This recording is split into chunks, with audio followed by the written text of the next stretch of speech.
Shalom saudaraku sekalian, kita berjumpa lagi hari ini melalui Bible Study online CK7 yang tentu sangat memberkati kita semua.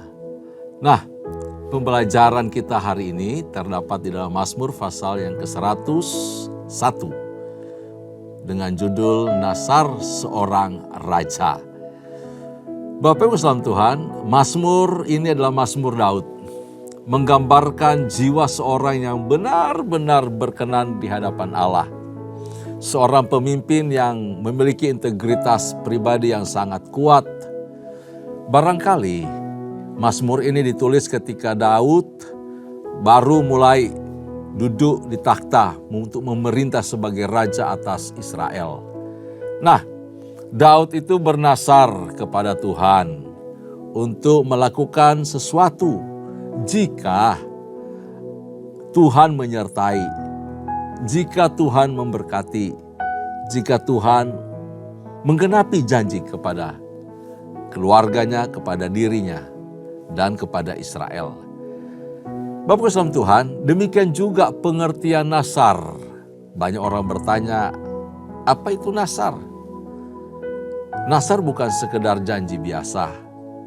Nasar itu adalah sebuah ungkapan hati, satu tekad janji yang bulat kepada Allah, dinyatakan kepada Allah untuk melakukan sesuatu jika apa yang diharapkan, apa yang didoakan, kerinduan hati itu terpenuhi atau Tuhan jawab. Nah, dengan semangat dan keinginan menggebu-gebu, si pemazmur dalam hal ini Daud bertekad untuk hidup benar, untuk hidup berkenan, dan selalu menjunjung nama Tuhan di setiap perjalanan hidupnya. Itu nasar. Jadi dalam hal ini si Daud atau pemazmur ini bernasar kepada Tuhan bukan untuk keinginan dirinya, untuk kesenangan hidupnya, tidak. Tetapi dia bertekad, berniat, bernasar untuk apa? Hidup berkenan sama Tuhan.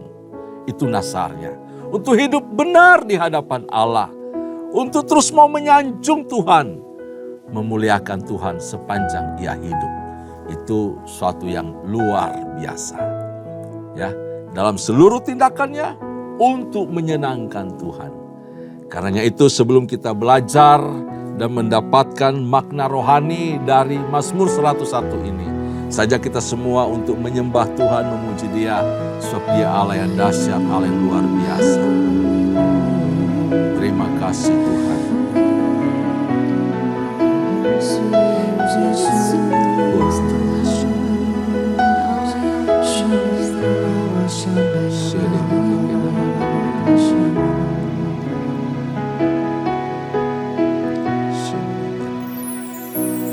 Ku hidup karena percaya Kau yang berjanji setia. Pengharapanku selalu ada di dalam-Mu. Ku tidak akan menyerah meski dalam kesesakan. Seluruh hidupku dalam genggaman-Mu.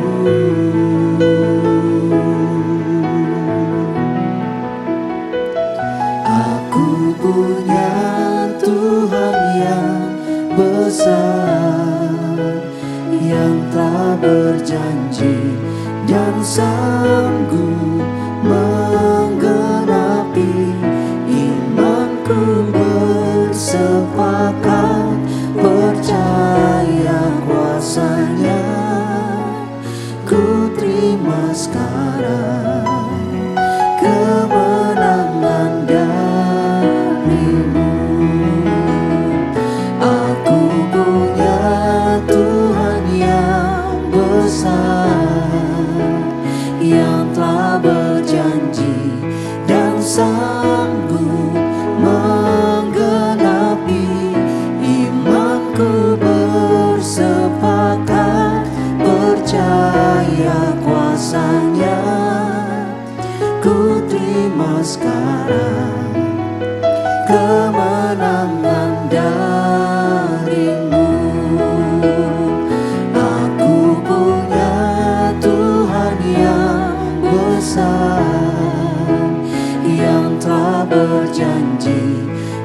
sanggup menggenapi. Imanku bersepakat percaya kuasa-Nya. Ku terima sekarang kemenangan dari-Mu.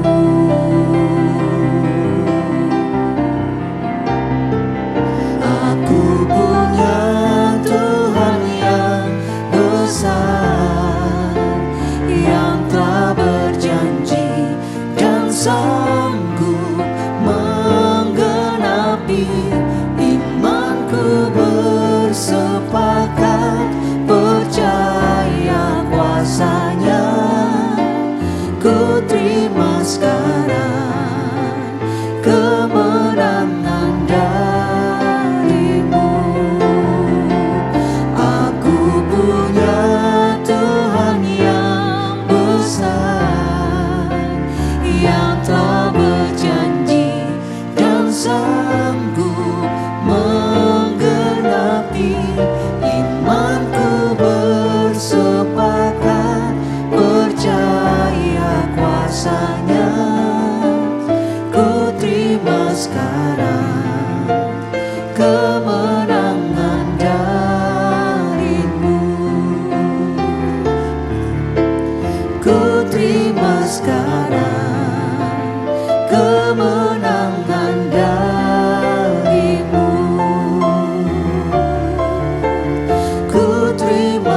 Engkau Tuhan dan Raja dalam seluruh hidup kami, dalam seluruh kehidupan umat-Mu.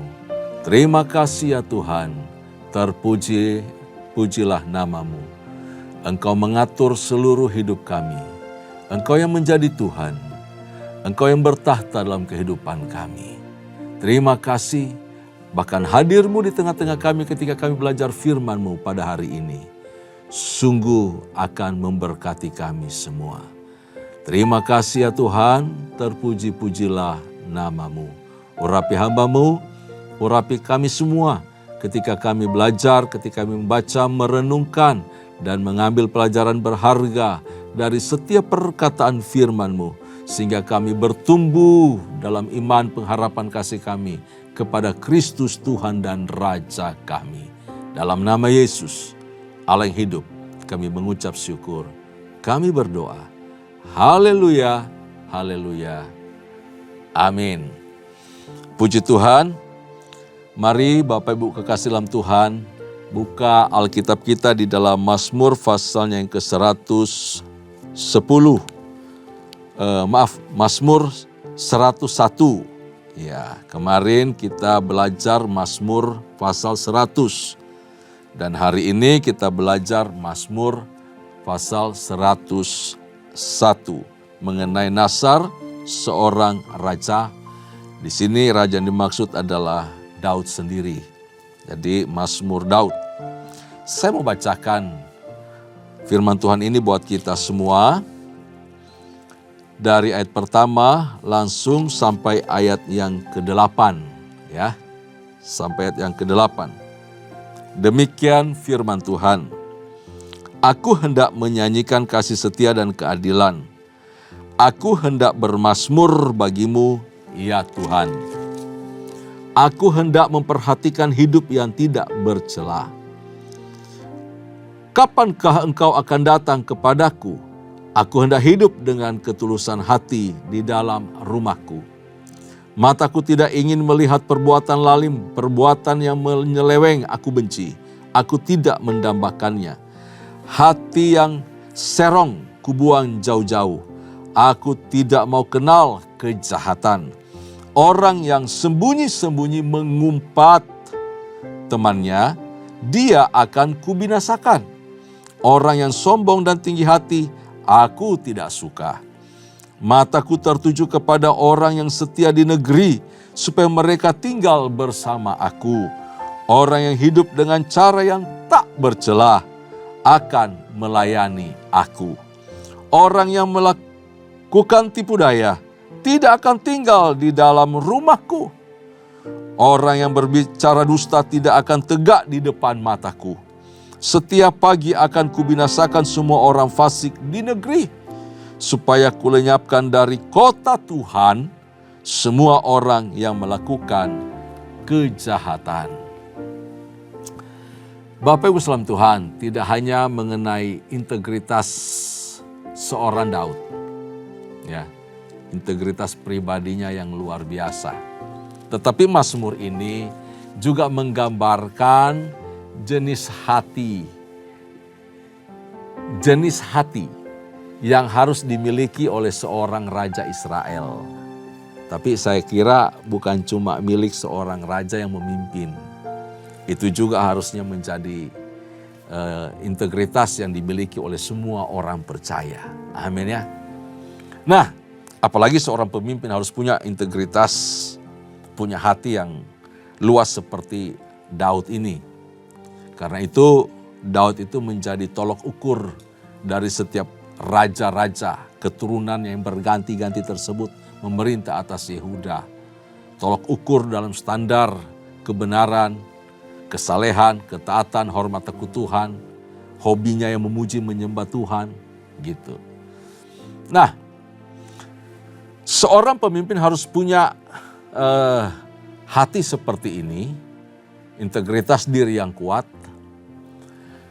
Kalau dia mau memerintah dan menjadikan bangsa itu sejahtera, lalu hidup berkenan di hadapan Tuhan. Karena dengan punya hati seperti ini, ia akan memimpin atau dia akan memerintah sesuai dengan maunya Tuhan, kehendak Tuhan. bagi bangsa itu. Kalau hati seorang pemimpin melekat dengan kejahatan, menyukai kebohongan, menyukai tipu daya, menyukai perbuatan kefasikan, tidak adil, tidak setia, wah rusak pemerintahannya. Rakyat juga jadi rusak karena imbas dari kepribadian pemimpin yang tidak hormat takut akan Tuhan.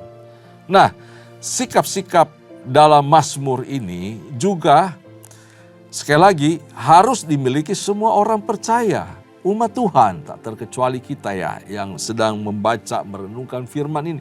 Karena firman yang sedang kita baca ini tujuannya untuk kita juga. Bagaimana kita belajar supaya memiliki hati seperti pemazmur, mendambakan, menginginkan, bahkan punya tekad mau lurus sama Tuhan. Itu nasarnya dia. Bertekad, berniat untuk hidup lurus berkenan sama Tuhan dengan cara menjauhkan semua bentuk kejahatan-kejahatan itu. Nah, menurut Daud, hal yang harus dilakukan untuk memiliki hidup benar di hadapan Tuhan adalah menghindarkan diri dari perkara-perkara yang penuh kejahatan. Menghindari kelompok pemfitnah, memelihara pikiran hati untuk supaya tidak sombong, tinggi hati, ya. Mempraktikkan hidup benar seperti yang didoakan atau menjadi nasar pemazmur ini memang sulit, tidak mudah, ya. Tidak semudah mengucapkan, aku mau hidup lurus, aku mau hidup jujur.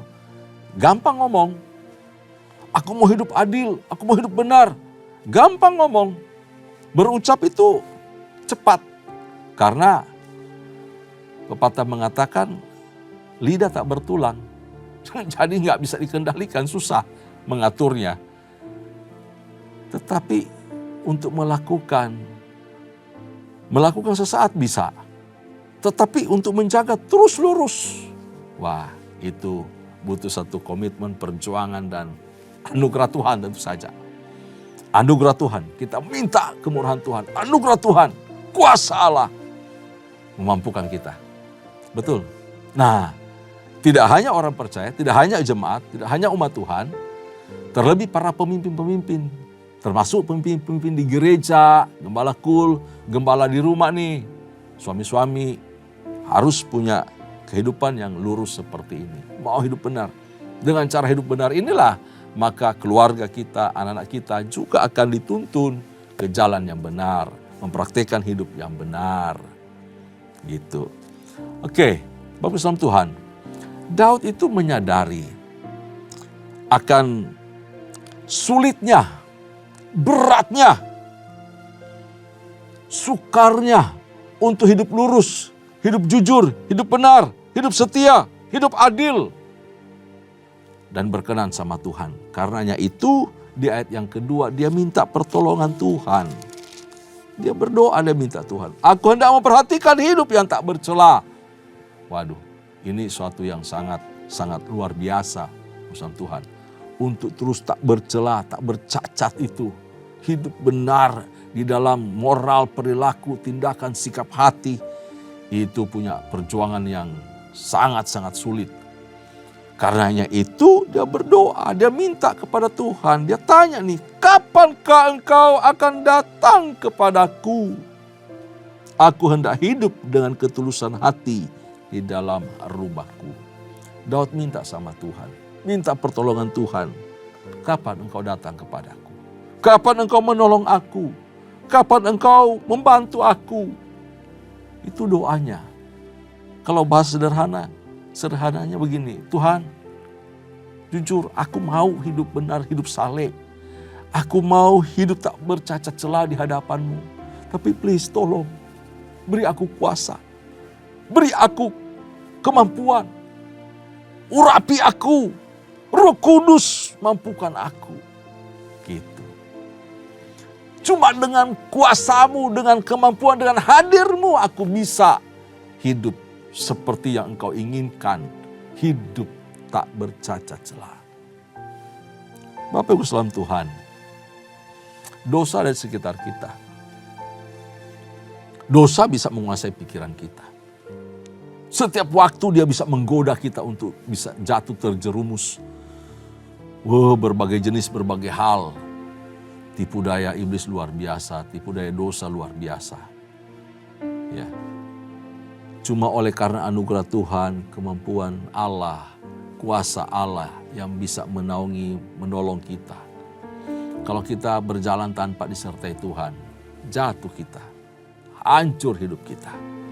Jadi kalau sampai saat ini engkau tetap lurus di hadapan Tuhan, itu karena kemurahan Tuhan, oleh karena pertolongan Tuhan. Karena Dia yang hadir dalam hidupmu, dalam hidupku, dalam hidup kita.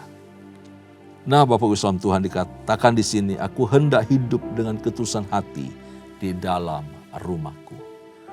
Daud tidak mau mempertontonkan itu di luar dulu, jauh-jauh ke tempat sana. Dia mau mulai dari rumahnya. Dia mau mulai dari keluarganya. Dia punya tekad yang luar biasa. Dia mau menjadi berkat buat istri. Dia mau menjadi berkat buat anak-anaknya. Dia mau memberi teladan hidup.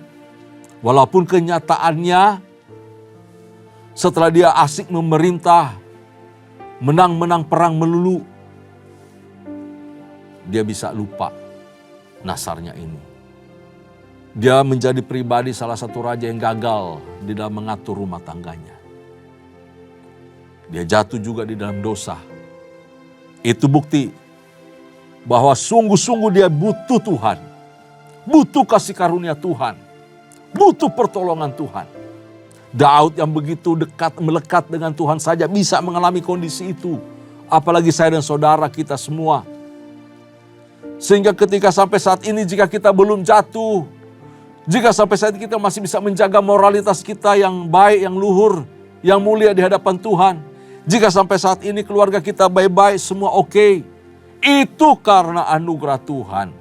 Bukan karena kuat kita, gagah kita, hebatnya kita, salehnya kita. Seolah kita orang paling benar, paling berkenan sama Tuhan. No, itu karena Tuhan. Karena Roh Kudusnya yang diam di dalam hidup kita, melindunginya. Melindungi hati, pikiran hidup kita selalu. Meluputkan kita dari segala macam kuasa dosa. Karenanya itu terus minta pertolongan Tuhan. Minta penyertaan Tuhan dalam kehidupan kita. Bapak Ibu salam Tuhan, mulailah dari rumah.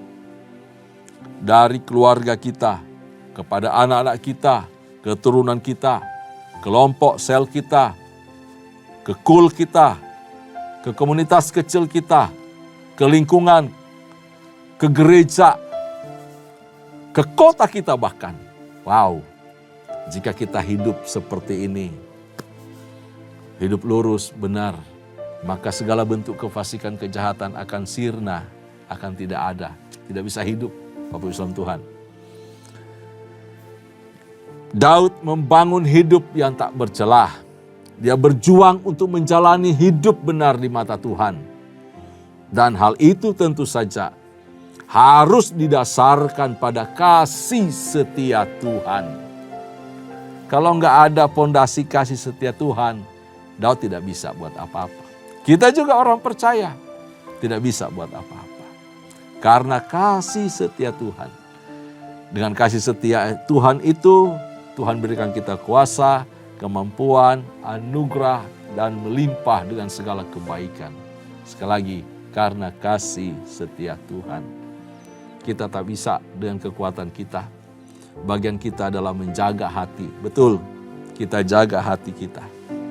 Dan kita juga minta kuasa Tuhan untuk mampukan jaga hati. Banyak orang berkata, minta Tuhan menjaga hatiku. Nggak bisa. Itu bukan bagian Tuhan. Tuhan punya bagian memberi kita kuasa. Yang jaga hati ya kita sendiri. Tuhan mau jaga bagaimana yang mengendalikan hati kita kok. Ya, pikiran kita yang kendalikan semua. Kita punya tugas menyerahkan pikiran kita supaya selaras dengan kehendak Tuhan. Hati kita juga selalu bersih. Begitu. Itu bagian kita. Jangan bagian kita serahkan ke Tuhan. Lalu kita seenaknya. Gak bisa. Gak boleh seperti itu Bapak Ibu Tuhan. Ya, kita berpikir, Kita yang mengotori hati lalu salahin Tuhan. Tuhan sih nggak jaga hati saya. Mana bisa begitu. Kita harus jaga hati kita. Makanya di Amsal diberitahukan,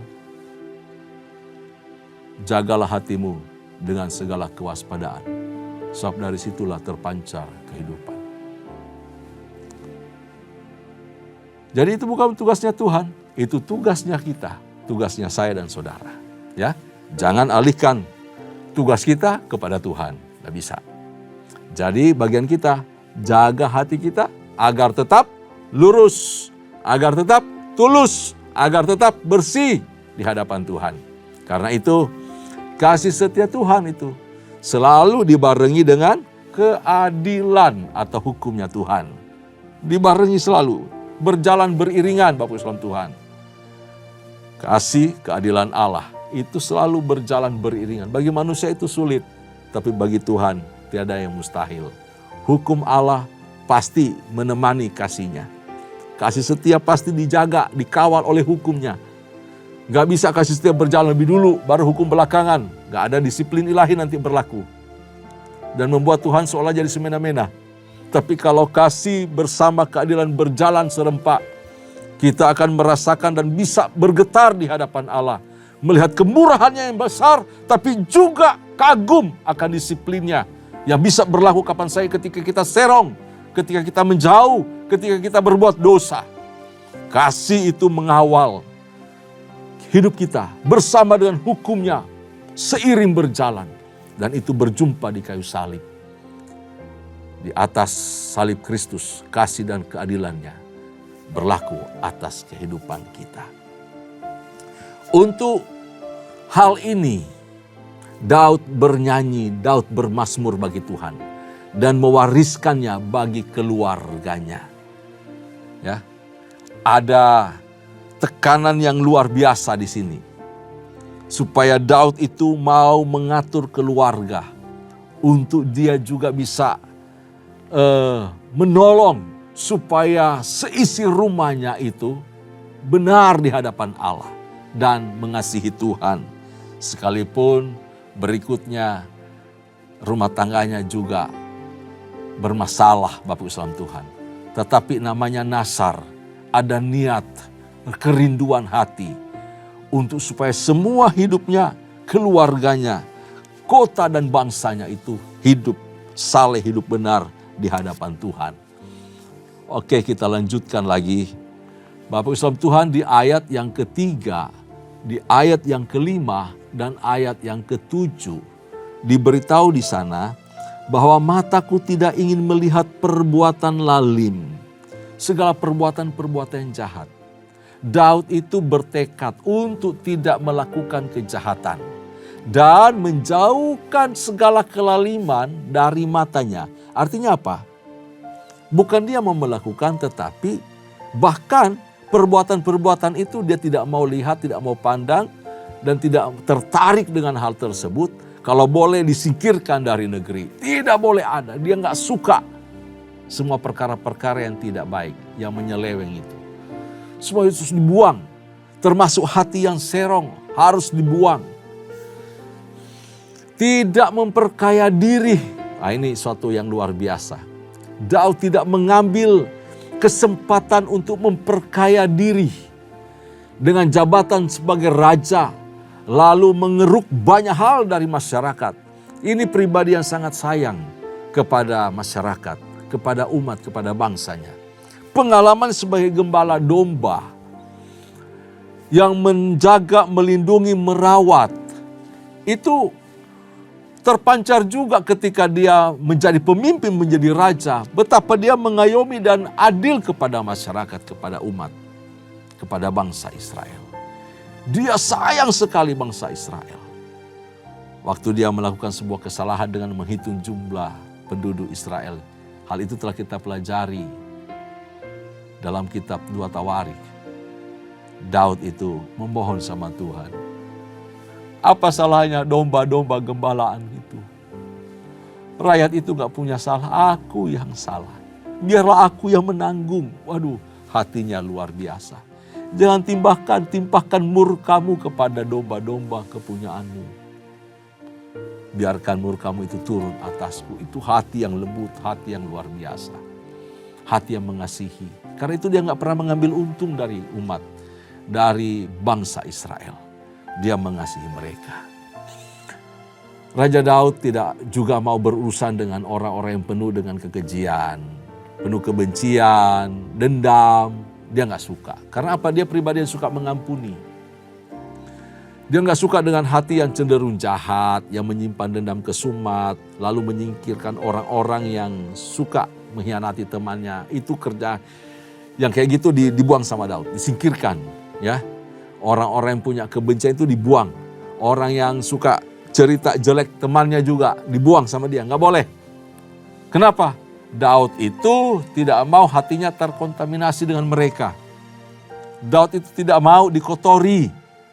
Hatinya, pikirannya dikotori oleh perilaku-perilaku buruk. Orang-orang di sekitarnya, orang-orang yang berbuat kekejian, kejahatan. Orang yang suka mengkhianati itu, gak suka dia. Dia singkirin jauh-jauh. Ya. Bahkan Daud juga mencegah supaya mereka itu jangan sampai diangkat untuk melayani dia. Berada di lingkungan keluarga, di lingkungan istana. Menjadi pejabat, dia tidak mau orang-orang korup. Orang-orang dendam, pendendam, orang-orang jahat. Daud gak suka. Disingkirin semua mereka itu. Para pengkhianat yang suka jelekin kawannya, gak suka dia. Daud tidak akan memakai mereka sebagai pegawainya bahkan. Itu dikasih tahu di ayat yang ke-7. Orang yang melakukan tipu daya tidak akan tinggal di dalam rumahku. Orang yang berbicara dusta tidak akan tegak di depan mataku. Bapak Salam Tuhan, sebaliknya, perhatikan di ayat yang ke-6. Kita baca di sana ya. Ayat yang ke-6. Mataku tertuju kepada orang yang setia di negeri, supaya mereka tinggal bersama aku. Orang yang hidup dengan cara yang tak bercela akan melayani aku. Daud bertekad mengangkat orang-orang yang juga jujur, orang yang setia, orang yang baik dan tak bercelah sebagai orang-orang kepercayaan yang ada di sekitar dia, yang ada di bawah dia, pegawai-pegawainya, orang yang mengatur rumah tangganya, para panglimanya, sehingga rumahnya, istananya, kota, pemerintahannya menjadi kota, menjadi pemerintahan yang aman dan penuh damai. Karena apa?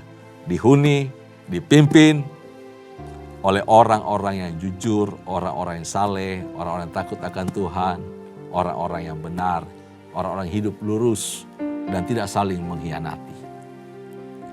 Yerusalem jadi kota damai. Sion jadi kota damai. Kota Tuhan itu dibersihkan dari semua kejahatan.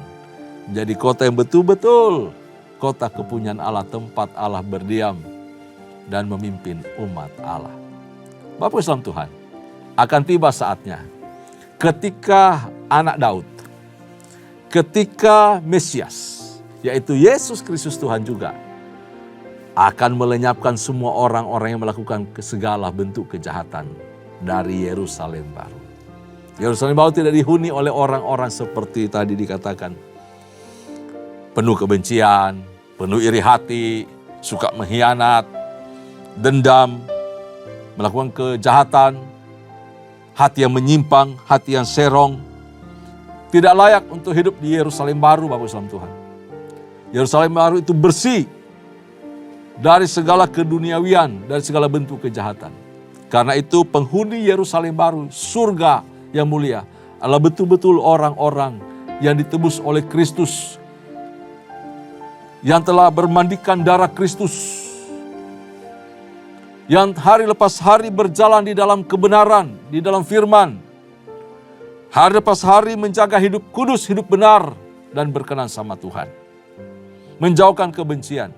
Jangan ada benci dalam hidup kita. Jangan ada iri hati di dalam hidup kita. Jangan ada angkara murka, marah, dendam di dalam kehidupan kita. Janganlah kejahatan, jangan ada kejahatan-kejahatan apapun bentuknya.